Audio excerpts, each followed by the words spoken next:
एक दिन यीशु ने अपने 12 रसूलों को ये हदायत की, जो कोई बाप या माँ का मुझसे ज़्यादा प्यार करता है वो मेरे लायक नहीं, और जो कोई बेटे या बेटी को मुझसे ज़्यादा प्यार करता है वो मेरे लायक नहीं, और जो कोई अपनी सलीब ना उठाए और मेरे पीछे ना होले वो मेरे लायक नहीं।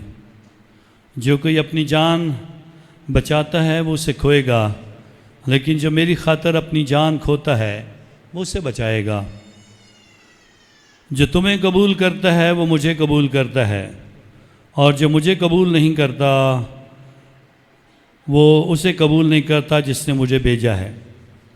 जो कोई नबी के नाम से नबी को कबूल करता है वो नबी का अजर पाता है, जो रास्तबाज के नाम से रास्तबाज को कबूल करता है वो रास्तबाज का अजर पाता है, और जो शागिर्द के नाम से इन छोटों में से किसी को सिर्फ एक प्याला ठंडा पानी ही पिलाए, मैं तुमसे सच कहता हूँ वो अपना अजर हरगिज़ ना खोएगा। अंजील पाक के वसीला से हमारी ख़ताएं मुआफ़ की जाएँ। ए मसीह तेरी सताइश हो।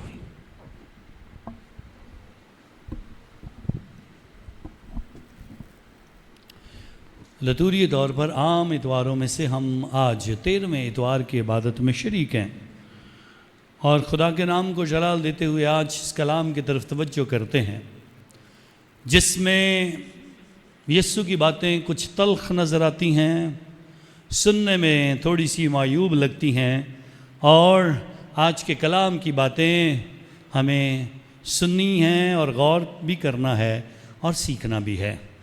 सुनने में जो आता है, जो कि माँ बाप को मुझसे ज़्यादा प्यार करता है वो मेरे लायक नहीं, जो बेटे या बेटी को मुझसे ज़्यादा प्यार करता है वो मेरे लायक नहीं। और हम अपनी ज़िंदगी में खुदा को देखने से पहले शायद सबसे पहले अपने माँ बाप को देखते हैं, खुदा को जानने से पहले अपने माँ बाप को जानते हैं, लेकिन खुदा आज हम सबसे सवाल कर रहा है और कह रहा है, अगर तुम अपने माँ बाप और बहन भाइयों से और बेटी और बेटे से ज़्यादा मुझको प्यार नहीं करते हो तो फिर तो मेरे लायक नहीं हो। सो हम सारे ही अपने ख़ानदान में अपने बहन भाइयों से भी, अपनी औलाद से भी, शायद माँ बाप से भी बहुत सारा प्यार करते हैं, लेकिन आज के कलाम को हमें कैसे सीखना है, कैसे देखना है, और इसी को सीखने और समझने के लिए लाजमी है आज खुदावंद हम सबको इस बात के लिए तैयार करता है कि हम किस तरह से खुदा की मोहब्बत को अपनी ज़िंदगी में देख पाएंगे, और फिर किस तरह से माँ बाप की मोहब्बत और बच्चों की मोहब्बत कैसी है ख़ानदान के लिए। 3 बच्चे एक ही क्लास में खड़े थे, तो सवाल किया टीचर ने, पानी कहाँ से मिलता है? सो एक बच्चे ने हाथ खड़ा किया, उसने कहा दुकान से मिलता है बोतल में।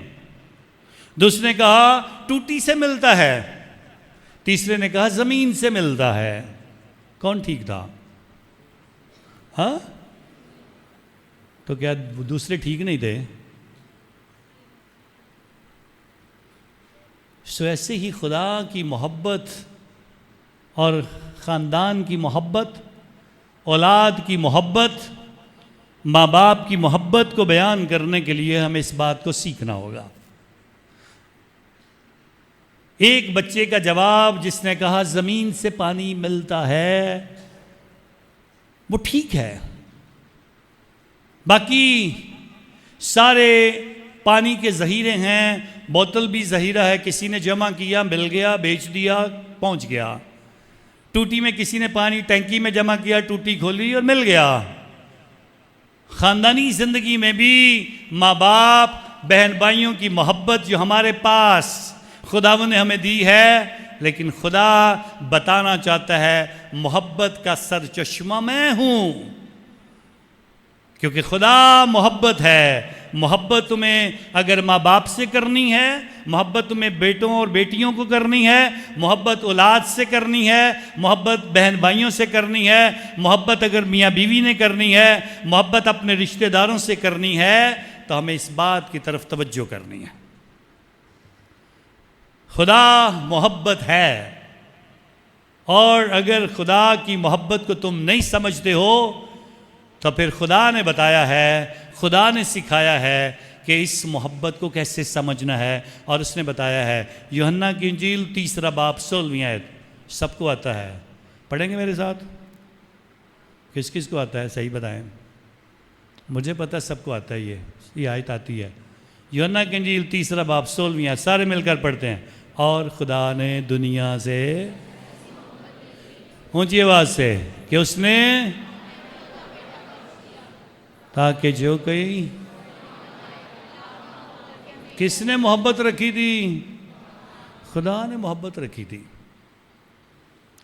सो जब तक जो मोहब्बत का सरचश्मा और उसका बेटा यीशु मसीह जो ज़मीन पर आया, जो बताता है खुदा मोहब्बत है, जो बताता है मैं और बाप एक हैं, जो बताता है सबसे बड़ी मोहब्बत यह है कि मैं अपनी जान दूसरों के लिए दे रहा हूँ, सबसे मोहब्बत यह है मैं मोहब्बत में कोड़े खा रहा हूँ, मैं मोहब्बत में अपने हाथ और पाँव में कील लगवा रहा हूँ, मैं मोहब्बत में मसलूब हो रहा हूँ, मैं मोहब्बत में अपनी जान कुर्बान करके मौत पर फतह हासिल कर रहा हूँ।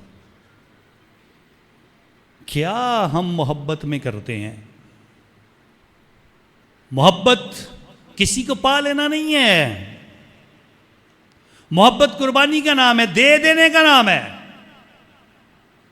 जब तक आप देते नहीं हो, वो चाहे गिफ्ट की सूरत में ही हो कुछ ना कुछ, वो चाहे मोहब्बत के एहसास और खूबसूरत लफ्ज़ों की सूरत में क्यों ना हो, जब तक आप कुछ दोगे नहीं, मोहब्बत बढ़ती नहीं है। सो खुदा के हुजूर इस बात का ऐलान किया जाता है, खुदा आज हमें सिखाना चाहता है। साधु सुंदर सिंह स्वामी का नाम किस किस ने सुना है? सबने सुना है कि बहुत कम ने सुना है? जब साधु सुंदर सिंह स्वामी को पहली बार मसीहा नज़र आया और मिला, मुलाकात हुई, ज़िंदगी तब्दील करने के लिए कहा गया, अपने पीछे आने के लिए कहा गया, तो साधु सुंदर सिंह स्वामी ने यीशु के नाम का बपतिस्मा लिया और अपने माँ बाप को छोड़ा, अपने मज़हब को छोड़ा, अपनी ज़िंदगी को छोड़ा, अपने घर को छोड़ा और निकल पड़ा खिदमत और मुनादी करने के लिए। कई महीने गुजर गए, बेटा नज़र नहीं आया। बाप को पता चल गया मेरे बेटे ने मज़हब तब्दील कर लिया है। पैगाम भेजा, बेटा तेरा मज़हब क्या तुझे सिखाता है मोहब्बत ना करे माँ बाप से? तेरा मज़हब क्या सिखाता है कि तू नफरत करे हम सब से? वापस आ अपने घर में, आ हम तेरी शादी करते हैं, आ तू अपने घर में जैसे भी रहना चाहता रह, जिस भी मज़हब में रहना चाहता रह। साधु सुंदर सिंह स्वामी ने कहा, मेरा मज़हब नफरत नहीं सिखाता है, मेरा मज़हब माँ बाप से दूर नहीं करता है, मेरा मज़हब मुझे नफरत की तालीम नहीं देता है, मेरा मज़हब मोहब्बत है और मेरा खुदा मोहब्बत है। और मैं खुद इस बात के लिए खुदा का शुक्रगुजार हूँ कि मेरा आसमानी बाप, जो आसमान पर मेरा बाप है और ज़मीन पर उसका बेटा खुदावंद यीशु मसीह और मुकद्दमा मरियम मेरी माँ है, किस तरह मैं अपने माँ बाप से दूर हो सकता हूँ? यीशु मसीह आज इसी बात की हमें तालीम देना चाहता है। हम खुदा से दूर नहीं रह सकते और खुदा की मोहब्बत से दूर रहने की हमें ज़रूरत नहीं है। आज यीशु मसीह बताना चाहता है, खुदा से मोहब्बत करना सीखो।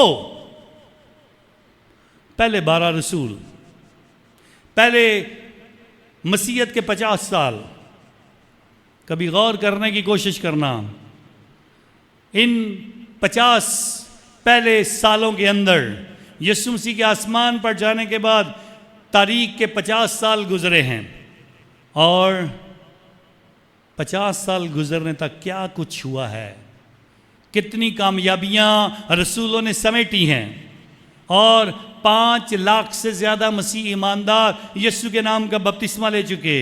हम सारे इन बातों को सुनना चाहते हैं। लेकिन रसूलों ने क्या कुर्बानियां दी उस पर कोई बात नहीं करना चाहता। कामयाबी सारे लेना चाहते हैं, लेकिन क्या मोहब्बत में कुर्बानियां की रसूलों ने, हम उसे नहीं देखना चाहते हैं।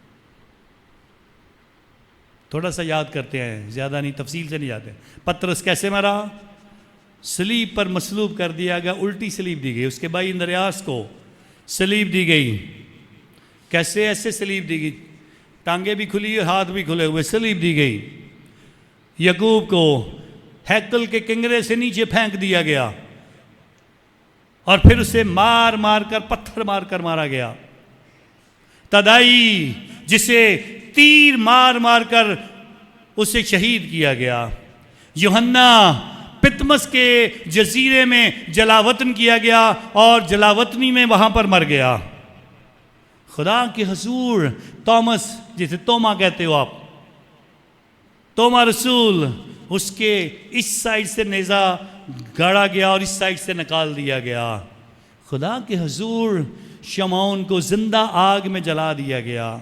शमौन बड़े को, एक छोटा शमौन एक बड़ा शमौन बड़े को खुदा के हजूर बैरी जहाज़ के ऊपर उसके बादबान के साथ बांध दिया गया ताकि वो वहाँ पर मर जाए और नीचे से तीर मार मार कर उसे मारा गया।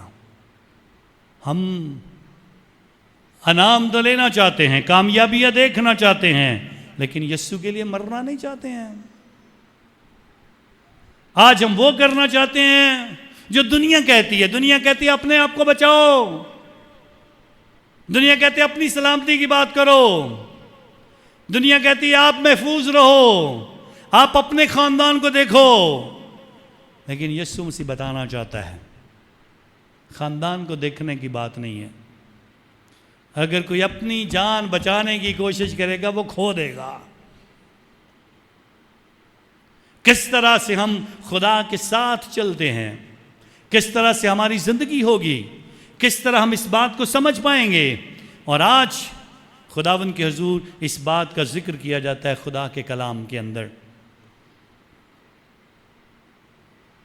हर कोई चाहता है कि जो यीशु कह रहा है वो बहुत मुश्किल है। जो कोई अपनी सलीब ना उठाए वो मेरे और मेरे पीछे ना होले, वो मेरे लायक नहीं है। खुदा के हुजूर यीशु के लिए मरना आसान है। एक शागिर्द के लिए यीशु के लिए मरना आसान है। एक नौजवान एक बुजुर्ग के पास पहुंचा और उसे कहा, यीशु के पीछे चलने में सबसे बड़ी रुकावट क्या है, कौन सी मुश्किल है? तो उसने कहा था सबसे बड़ी मुश्किल यह है, यीशु के लिए मरना आसान है लेकिन यीशु के साथ चलना मुश्किल है। और फिर उसको बयान करते हुए उसने कहा, लोग बड़ी से बड़ी सलीब उठाने के लिए तैयार होते हैं कि एक ही वक्त में मैं बड़ी सलीब उठा लूं, दुनिया देखे, मेरा नाम हो जाए, धमाका हो जाए, पता चल जाए, मशहूर हो जाऊं। लेकिन यीशु ऐसा नहीं कहता। यीशु के साथ चलने से मुराद ये है हर रोज अपनी सलीब उठाओ, हर रोज की मुसीबत उठाओ, हर रोज का गम उठाओ, हर रोज की बीमारी उठाओ, हर रोज की तकलीफ का सामना करो, हर रोज जो खानदान में परेशानी आती है उसका सामना करो। बड़ी बड़ी सलीबें उठाने से बेहतर है हर रोज की छोटी से छोटी सलीब उठाओ ताकि समझ आए क्या हो रहा है। और हम तो जब चर्च भी आते हैं तो हम सोचते हैं हम पता नहीं खुदा पे एहसान करने के लिए जा रहे हैं, शराइत लगा कर आएंगे खुदा के साथ। मैंने चर्च जाना शुरू कर दिया, मेरे लिए कुछ कर देना नया। खुदा शराइत को नहीं मानता और इसीलिए उसने कहा था तो खुदावंद अपने खुदा को मत आज़मा। और इसीलिए बताया था अगर कोई मुझे प्यार नहीं करेगा तो अपने माँ बाप को भी प्यार नहीं कर सकता, अपने बेटी और बेटे को भी प्यार नहीं कर सकता। तशनीह शरा की किताब उसका 6वां बाब पहला हुक्म दिया गया। और उस फ़कीर ने भी आकर यीशु से सवाल किया, सबसे बड़ा हुक्म कौन सा है, कौन सा है? तो खुदावंद अपने खुदा को अपने सारे दिल, जान, ताकत और अपनी सारी अकल, सो दिल, जान, अकल और ताकत की बात है। और इसी से हम फैसले करते हैं, मैं बड़ा ताकतवर हूँ और मेरी अकल बड़ी है, मेरे लिए अक्लमंद कौन है, मेरा जो दिल करेगा मैं वो करूँगा। सो खुदावंद बताता है, जब मेरे साथ बात करनी है तो तेरी जान भी मेरी है, तेरा दिल भी मेरा है, तेरी अकल भी मेरी है, तेरी ताकत भी मेरी है। सबके साथ मुझसे मोहब्बत करना सीख, फिर मैं तुझे बताऊंगा मोहब्बत करते कैसे हैं। फिर मैं तुझे बताऊंगा माँ बाप की मोहब्बत क्या है। मैं उसके खिलाफ नहीं हूँ। अगर खुदा खिलाफ होता तो फिर अहकाम में से 10 अहकाम में से चौथा हुक्म न देता। क्या था वो चौथा हुक्म? अपने माँ बाप की इज्जत कर, एहतराम कर। और फिर यीशु बिन शराक की किताब में कहा, अच्छे माँ बाप अपने बच्चों से प्यार करते हैं। लेकिन अच्छे माँ बाप बनने के लिए, अच्छे बेटे और बेटियां बनने के लिए सबसे पहले आपको सीखना है खुदा मोहब्बत है और खुदा से मोहब्बत कैसे कर सकता हूं। ज़बूर गाया आज हमने, रहमत नाल है भरिया होया पाक यहोवा। आगे क्या था? गुस्सा ते करन दे विच है धीमा। लोग कहते हैं खुदा गुस्से वाला है, खुदा गयूर खुदा है, लेकिन उसने बताया वो धीमा है। गुस्सा ते करन दे विच है धीरा, प्यार है ओदा। सो ये खुदा जो मोहब्बत है, उस खुदा की बात हो रही है, उस खुदा की बात हो रही है। उस खुदा के हम मानने वाले हैं, उस खुदा के हम पैरोकार हैं, उस खुदा के पीछे चलते हैं। तो हम बात कर रहे थे, जब हम चर्च में आते हैं तो किस नीयत और किस रवैये से आते हैं, किस सोच से आते हैं। और कई बार हम देखते हैं, हम चर्च को इतना देते हैं, चर्च के लिए ये करते हैं, मैंने इतने दिए तो खुदा ने मेरे लिए क्या किया, खुदा क्या करता है। चर्च में मैंने इतना दिया, खुदा उसके बदले में खुदा मुझे क्या देगा। आए उसकी मिसाल आज की पहली तलावत में दी गई। शोनम एक इलाका है जिसकी एक दौलतमंद औरत का जिक्र किया गया है, जिसका नाम नहीं बताया गया। इस दौलतमंद औरत का जिक्र शोनम के इलाके से है। और ये खुदा के खादम, खुदा के बंदे, खुदा के नबी, जो कि यीशु मसीह से 900 साल पहले खुदावंद के हुजूर अलीशा नबी को अपने इलाके शोनम में आते देखती है और उसे दावत देती है, आ हमारे घर में खाना खाया कर, जब भी आएगा हमारे घर में खाना खा।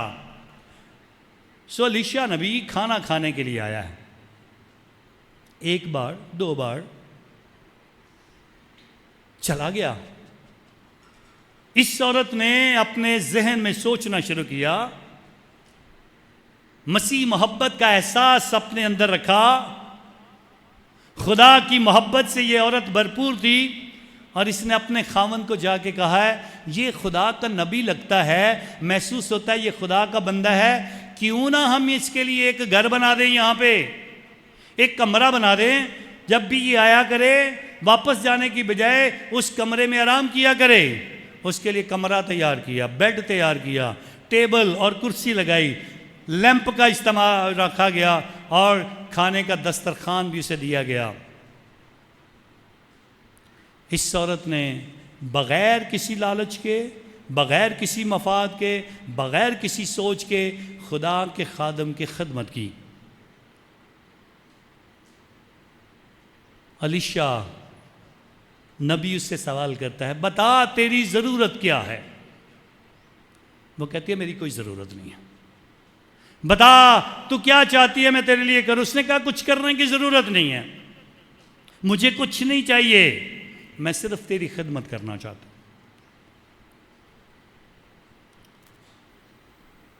लेकिन खुदा का बंदा उसकी मदद करना चाहता है और अपने खादम जेजी से, जो उसका साथी है, उससे जाकर सवाल करता है और कहता है, जा पता लगा इस औरत की ज़िंदगी की ज़रूरत क्या है, इस औरत की ज़िंदगी की ज़रूरत क्या है।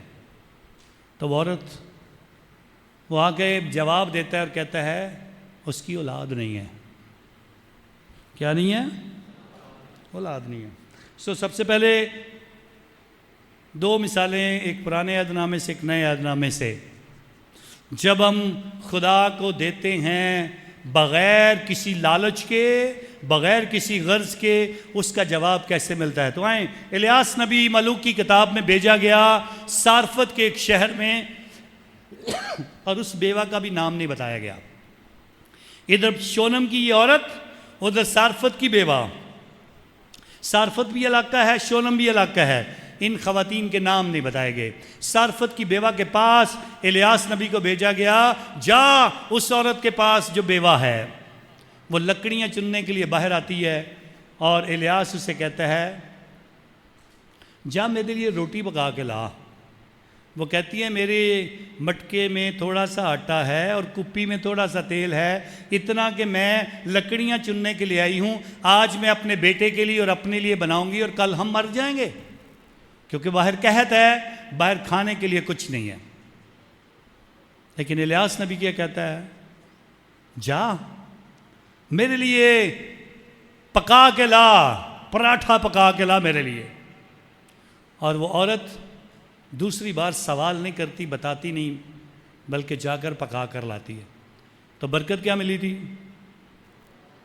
हाँ, बरकत ये मिली थी, फिर उसकी मटकी से आटा ख़त्म नहीं हुआ है और उसकी कुप्पी से तेल ख़त्म नहीं हुआ है। जब आप खुदा को देते हो, जब आप खुदा की नज़र करते हो, तो उसका हिसाब किताब लेने का आपको इख्तियार नहीं, वो खुदा जाने और वो इंसान जाने जिसने दिया है। हम इंसान कुछ नहीं है। दूसरी मिसाल यीशु मसीह ने दी, बेवा औरत आई और हैकल के अंदर चंदा दे रही है, चंदा दे रही है हैकल के अंदर। और बड़े बड़े लोग बहुत बहुत पैसे डाल रहे हैं। और यीशु मसीह क्या कहता है? इस औरत ने सबसे ज़्यादा डाला है। कितने डाले थे? 2 दमड़ियाँ, 2 दमड़ियाँ, सिर्फ 2 दमड़ियाँ। और खुदा के फजल से हम इस बात की तरफ तवज्जो करते हैं, खुदा के फजल से इस बात को सीखने की कोशिश करें। इस भी औरत का नाम नहीं बताया गया, ये भी बेवा है, लेकिन खुदा का फजल ये है, इस बेवा औरत का नाम ना जाहिर करके भी हमेशा हमेशा के लिए इसको कलाम के अंदर लिख दिया गया। और जब तक दुनिया का वजूद है, जब तक मसीह आसमान से दोबारा वापस नहीं आता है, इस बेवा का जिक्र किया जाता रहेगा और नजराने की इस दुआ में हमेशा इसको याद किया जाता रहेगा। ये बरकतें हैं। आज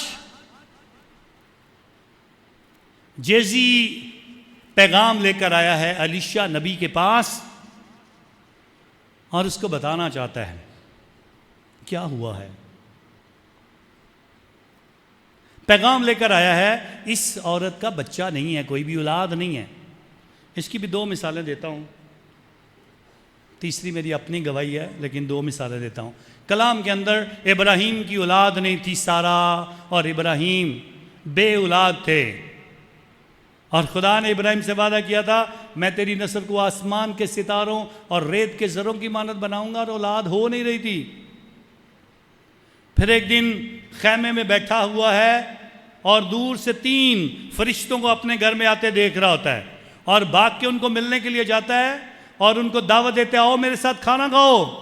अपनी बीवी को भाग कर जाकर बताता है, तू रोटियां तैयार कर, मैं जाकर बर्रा ज़बा करता हूँ और फिर इन मेहमानों को खाना खिलाते हैं। मेहमान नवाजी बड़ी ज़रूरी है। इस शोनम की औरत की मेहमान नवाजी पे भी तवज्जो। और जब खाना खाया है, इब्राहीम को जाते हुए उन 3 अशखास ने, जो कि 3 फरिश्तों की सूरत में आए, और बाइबल मुकद्दस की तफसीर करने वाले कहते हैं वो खुदा बाप, खुदा बेटा और खुदा रूल कुद्दस तीनों ही इकट्ठे आ गए थे इब्राहीम को बरकत देने के लिए। और बरकत देते हुए कहा था, जब हम अगली साल आएंगे तो खुदा तुझे औलाद देगा, तुझे बेटा होगा। आज अलीशा नबी भी इस औरत से जिसने कुछ नहीं मांगा है, जिसे कुछ सिले की ज़रूरत नहीं थी, वो खुदावंद के हुजूर इस बात के लिए ऐलान करके उसके सामने किया जाता है, अगली दफ़ा जब मैं आऊँगा खुदा तुझे औलाद देगा।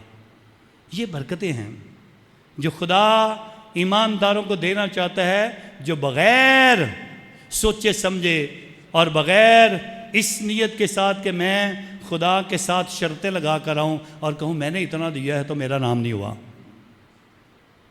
तीसरा वाक़या जो बताना चाहता हूँ वो कलाम में नहीं है, बल्कि पिछले साल जब मैं अमेरिका में गया तो किसी एक नौजवान के वसीला से मुझे एक पाकिस्तानी ख़ानदान से मुलाकात करने का मौका मिला, जो कि पिछले 15 साल से अमेरिका में सेटल्ड हैं। मैं इनके पास 2 दिन के लिए गया। इस ख़ानदान को मैं ना देखा था, ना जानता था, ना मिला था, ना कोई टेलीफोन पे रब्ता था, ना मैं, बस मुझे कुछ नाम से वो जानते थे लेकिन मैं उनसे नहीं, वाकफियत हमारी नहीं थी। लड़का प्रोटेस्टेंट था, लड़की जो थी, ख़तून जो घर की थी, वो कैथोलिक थी, कसूर से थी। मैं इनके घर 2 दिन के लिए गया था रहने के लिए, लेकिन उन्होंने इतनी मोहब्बत की, इतना मुझे अच्छे तरीके से रखा कि मैं 1 हफ़्ता उनके घर में रहा। जिस दिन मैं वापस आने वाला था, सो दोनों मियाँ बीवी ने कहा हमारे साथ, फादर जी हमें बरकत दे जाएं, दुआ करके जाइए हमारे लिए। सो मैंने उनके लिए दुआ की, हम बैठे, दुआ की, और पिछले 15 साल से उनको औलाद नहीं थी और ना उम्मीदी की इंतहा, ना उम्मीदी की इंतहा कि उसने अमेरिका में तमाम डॉक्टर्स को मिल लिया था, कोई उम्मीद नहीं थी। लेकिन जब दुआ मैंने ख़त्म की और मैंने कहा अगले साल जब मैं भी आऊँगा खुदा आपको औलाद देगा, मैंने भी ईमान से कह दी। और आप मानोगे नहीं, मानोगे नहीं, मुझे अभी इसी महीने में 2 हफ्ते पहले उनका फ़ोन आया, फादर जी किदों आना जे? मैं क्या खैर आ जाऊँगा। उन्होंने मुझे नहीं बताया, लेकिन बातें करते करते उस खातून ने बताया, फादर जी खुदा ने उम्मीद ला दी थी, 5 महीने हो गए हैं, मैं खुदा के फजल से इस उम्मीद से हूँ कि खुदा मुझे औलाद देगा। सो खुदा किस तरह से भी काम कर सकता है, लेकिन हमारी आदत है हम जब भी खुदा की तरफ देखते हैं तो फिर उसके साथ भी शर्तें लगा कर काम करना चाहते हैं। ईमान कहीं जाए, मेरे नजराने कहीं जाए, मैं कहीं जाऊं, मैं कहीं जाऊं। हम हमेशा एक दूसरे पे तोहमतें लगाना और बड़े बड़े बुरे काम करने के लिए तैयार होते हैं।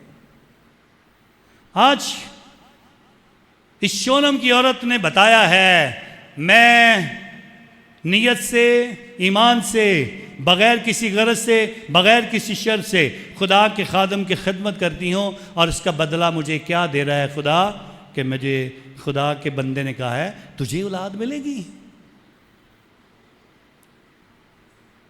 हम थोड़ा सा खुदा को दे दें, सानू को हिसाब दे दे कि हो गया, इन्ने पैसे लगे ने, कितने टुर गए ने, ऐदा की हो गया, उदा की हो गया, सानू बहुत कुछ बड़ियाँ तकलीफ़ां होंदियां हैं। जिसको शौक़ है हिसाब लेने का ज़रूर आ सकता है मेरे पास, ज़ाती तौर पे आए, दूंगा, सब कुछ लिखा है। लेकिन तकलीफ़ होती है। 4 साल हो गए, मैंने 5 गिरजे बना दिए, किसी को पता भी नहीं है। बड़े गिरजे वाले रहकर इनको बाहर क्या हो रहा है ये नहीं पता होता, छोटे गिरजों में क्या हो रहा है पता ही नहीं होता। आपको अंदाज़ा नहीं है कि नए गिरजे कितने बने हैं। जाओ पम्मो वाली जाकर देख लो, नंदीपुर की नहर के ऊपर है गांव, नया गिरजा बन रहा है। बुटना वाली में जाकर नया गिरजा बन रहा है, तकरीबन 95% तैयार हो गया है। अरूप में गिरजा बन गया नया, उसके बाद ढींगरा वाली में बन गया, राह वाली में। हम तो सिर्फ अपने गिरजे में देखें, हमें किसी और की फिक्र नहीं होती है। हर गिरजे की अपनी ज़रूरत है। हमारे 20 गिरजाघर हैं और बहुत सारे में खुदा के फजल से एसी भी लगे हुए हैं, सब कुछ लगा हुआ है, लेकिन हम सोचते हैं बहुत ठीक है, जो इतने नहीं होते बात कितने भी नहीं। और ये माँ गिरजा है, इसे दूसरों का भी ख्याल करना होता है। माँ के दर से ही सब कुछ जाता है, बाप के घर से ही सब कुछ निकलता है, लेकिन हमें तकलीफें होती हैं, बातें करना आसान होता है। खुदा आज के दिन हमें इस बात के लिए तैयार करना चाहता है, क्या हो गया है, क्या खराबी है, कहां पे खराब हो गया कम।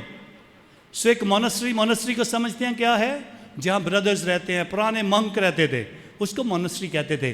फादरों का घर पुराने वक्तों में लोगों से दूर बनाया जाता था, बड़ी सी मोनेस्ट्री जिसमें एक ही वक्त में 100 के करीब, 200 के करीब, 150 के करीब, 50 के करीब ब्रदर्स फादर्स इकट्ठे रहते थे, उसे मोनेस्ट्री कहा जाता था। उसका एक टाइम टेबल होता था और उस मोनेस्ट्री के अंदर इबादतों के वक्त में इतने खूबसूरत गीत और ज़बूर गाए जाते थे, इतने अच्छे तरीके से। डिवाइन ऑफिस हमारी इबादतों की एक किताब है जो हम सिस्टर्स और फादर दिन रात पढ़ते हैं, सुबह दोपहर शाम, और उसके बाद रात को भी। उसके लिए मुख्तलिफ औकात हैं हमारे लिए दुआ करने के। जब वो ब्रदर्स वहाँ पे दुआ करते होते थे, सिर्फ लोग उनके गीत सुनने के लिए और दुआ में शरीक होने के लिए जाते होते थे दूर दूर। एक वक्त में सैलाब आया और जलजला आया और उसके बाद वो मोनेस्ट्री टूट गई। सारे ब्रदर्स, सारे फादर्स और किसी जगह पर चले गए और नई जगह पर जाकर आबाद होना शुरू हो गए, नई जगह पर जाकर आबाद होना शुरू हो गए। और नई जगह पर आबाद होने के बाद पुरानी मोनेस्ट्री को सब ने छोड़ दिया, लेकिन कुछ बुजुर्ग मंक, बुजुर्ग फादर्स कभी कभी आते और इस पुरानी मोनेस्ट्री को देखते कि यहाँ पे कितनी रौनक थी, यहाँ पे कितने लोग इबादत के लिए आते थे। नई मोनेस्ट्री में लोग नहीं आ रहे थे, लोग नई इबादत गाह में उनके साथ शामिल नहीं हो रहे थे। एक मंक ने अपने तौर से एक दिन सोचा, अपने तौर से एक दिन आके सोचा कि मैं पुरानी मोनेस्ट्री में जाकर एक छोटी सी झोंपड़ी बनाऊंगा और मैं वहाँ पे रहा करूँगा। और उसने अपनी दुआ, अपनी रियाजत वहाँ पे शुरू कर दी, अपनी दुआ और रियाजत वहाँ पे शुरू कर दी। और वो जाकर कलाम की बातें दरख्तों के साथ और पौधों के साथ किया करता था, और वहाँ पे जहाँ पे वो रहते होते थे वहाँ पे जाके करता होता था। किसी ने बताया हमारा पुराना बुजुर्ग मंक वहाँ पे जाके आबाद हो गया है, वहाँ से वापस नहीं आता है, ना उसके पास खाने को कुछ है, ना उसके पास पीने को कुछ है, लेकिन वो वहाँ अपनी झोंपड़ी बना के पुराने मोनेस्ट्री के पास चला गया। उसके बाद एक दिन उनका इंचार्ज फादर, जिसे एबट कहा जाता है, जो नई मोनेस्ट्री में था, उसने कहा मैं इसका पता करने के लिए जाता हूँ। वो नई मोनेस्ट्री का एबट उसका पता करने के लिए जाता है, और जैसे ही ये पुराना बुजुर्ग मंक उसे देखता है, अपने हाथ फैलाकर खड़ा हो जाता है और उसको मिलता है, गले मिलता है, जोर से कहता है मैं बड़ी देर से आपका इंतज़ार कर रहा था, कोई आएगा मुझे मिलने के लिए। और वो उसको अंदर ले जाता है, खुदा का कलाम रखता है, दोनों टेबल पे एक दूसरे के सामने बैठते हैं, और उसको देखकर मंक बहुत खुश होता है बुजुर्ग। और थोड़ी देर के बाद वो ऊंची ऊंची आवाज़ से रोना शुरू कर देता है, ऊंची ऊंची आवाज़ से रोना शुरू कर देता है। और रास्ते में बदले में जब आंखें भीग गईं, ऊंची ऊंची आवाज़ से रोता रहा, सामने बैठे हुए एबट ने सवाल किया और कहा, बुजुर्ग एबट, हमें ज़िंदगी के लिए कोई बात बताओ जो हमें ज़िंदगी में अपनानी चाहिए, क्या पैगाम हमें देना चाहते हो। उसने कहा तुम बोझ समझकर मेहनत कर रहे हो अपनी जगह पर, दुआ भी करते हो बोझ समझकर, जिंदगी भी गुजार रहे हो बोझ समझकर। एक पैगाम देना चाहूँगा, एक ही बात कहना चाहूँगा, एक बार कहूँगा और उसके बाद मैं कहूँगा, ना तो इसे दोबारा रिपीट किया जाए, ना इसे बार बार इसका जिक्र किया जाए, एक ही बात कहूँगा। तो उसने कहा बताओ, ताकि मैं अपने सारे फादर्स, सारे ब्रदर्स, सारे मंक जो वहाँ पर रह रहे हैं उन सबको बताऊँगा। तो एबट के सामने उस बुजुर्ग ने कहा, खुदा तुम में है, सिर्फ ये लफ्ज़ बोले, मसीहा तुम में है।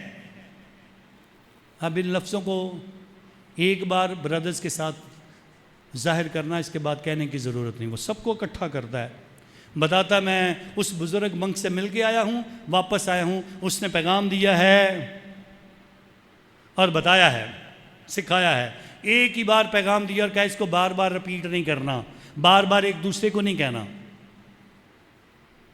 मैं कहा सारे इकट्ठे हुए और उसने पैगाम दिया और बताया, मसीहा तुम में है, तुम में से है, मसीहा तुम में से है।